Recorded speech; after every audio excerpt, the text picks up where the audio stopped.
강세호TV 시청자 여러분 안녕하십니까? 강세호TV 방송을 진행하는 송재혁 앵커입니다. 최근 SNS를 통해 장교양 현장의 출처불명의 문서가 돌고 있습니다.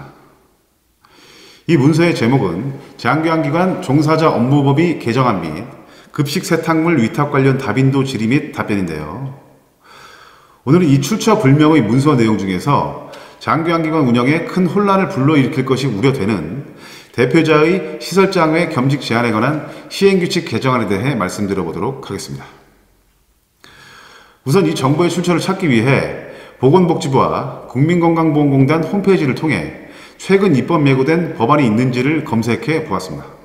아마 보건복지부가 비공개로 법안 개정을 논의하는 회의를 개최하였고 그 회의에 참석한 여러 협회 관계자 중 한 사람이 홈페이지의 자료를 공개한 것으로 보였습니다. 문서의 내용이 다소 충격적이어서 이 내용을 현장의 장교양인들에게 알리고 상세하게 분석해서 보건복지부가 입법 예고 전 개정안이 통과되지 않도록 장교양 현장의 목소리와 힘이 결집되어야 할 것으로 보입니다.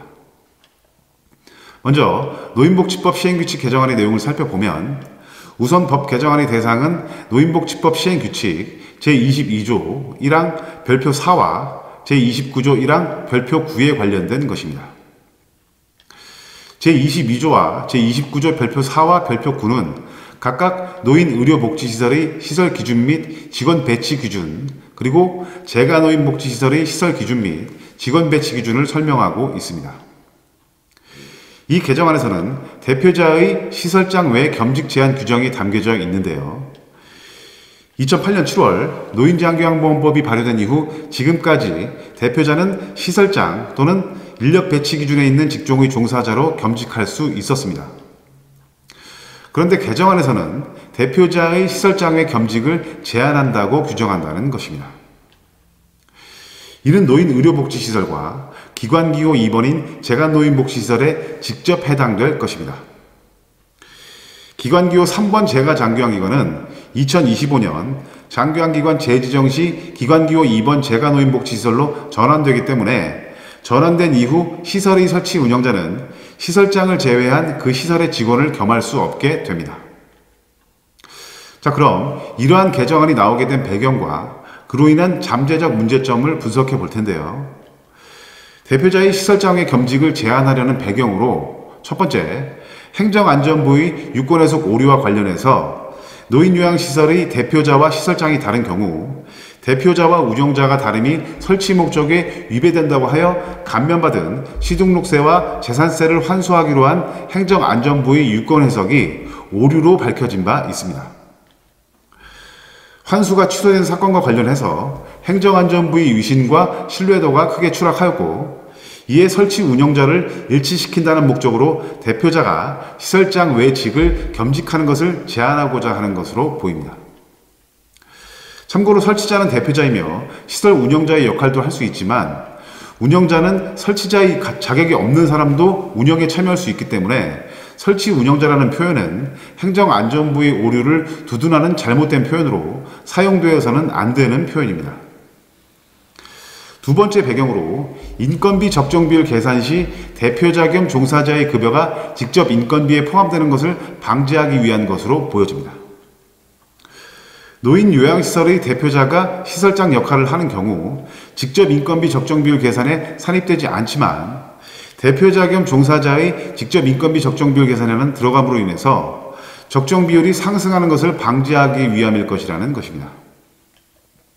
다음 세 번째 배경으로 대표자 겸 종사자의 휴가 미제공 구실을 들 수 있을 텐데요. 대표자 겸 시설장의 경우 현재 10일의 휴가를 부여하고 있습니다. 하지만 대표자 겸 종사자의 경우 하루도 휴가를 제공하고 있지 않기 때문에 이에 대한 현장의 휴가 청구 요구를 들어주지 않는 방법으로 대표자 겸 종사자의 겸직 조항을 제한하는 일타다피 방법을 택하고자 하는 것입니다. 자, 그럼 이 개정안이 적용됐을 경우의 문제점들을 말씀드려 볼 텐데요. 그 첫째로 대표자가 시설장 자격을 보유하고 있지 않은 경우에 유예 기간인 2024년 12월 31일까지 대표자가 사회복지사 자격증을 획득해야 하는데 만약 대표자가 상기 기간에도 시설장의 자격을 획득하지 못하게 되면 기관을 폐업하거나 또는 매각을 해야만 할 것입니다. 이는 지난 15년 동안 허용하던 대표자 플러스 고용시설장 제도를 갑작스럽게 입법을 달리하여 폐지함으로써 헌법에 보장된 직업선택의 자유를 훼손하는 것으로 위헌적 요인이 내포되어 있습니다. 둘째로, 대표자가 다수인 공동대표자 기관의 경우가 있을 텐데요. 이 공동대표자 중 시설장의 자격을 보유한 자가 시설장을 겸직하거나 유예기간인 2024년 12월 31일까지 시설장 자격을 획득하여 시설장을 겸직해야 할 것이고, 이 경우 시설장을 겸직하지 않은 나머지 공동대표자는 일반 종사자 겸직이 제한되기 때문에 월급여를 받을 수 없습니다. 공동대표자 겸 공동시설장 제도는 없기 때문이죠. 그와 더불어 재가노인복지시설 대표자 같은 경우 기관기호 2번의 재가노인복지시설은 유예기간 이후 바로 적용이 되고, 기관기호 3번의 재가장교환기관의 경우 2025년 재지정 실시 후 바로 적용이 될 것입니다. 주야간보호센터 설치자가 방문요양, 방문간호, 방문목욕을 병설하여 운영하는 경우의 법 적용 문제는 법이 개정되기 전 구체적으로 살펴보아야 할 것입니다. 자, 마지막으로 이러한 문제점들에 대한 대안 마련이 필요한데요.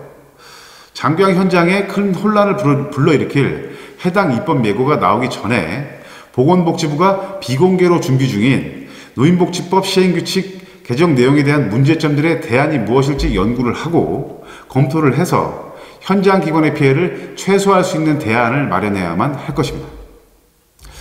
네, 오늘은 노인의료복지시설 및 재가노인복지시설의 대표자 겸 시설장 외 대표자 겸 일반 종사자 겸직 제한 규정 신설 소식에 대해 전해드렸습니다. 시청해주셔서 감사합니다.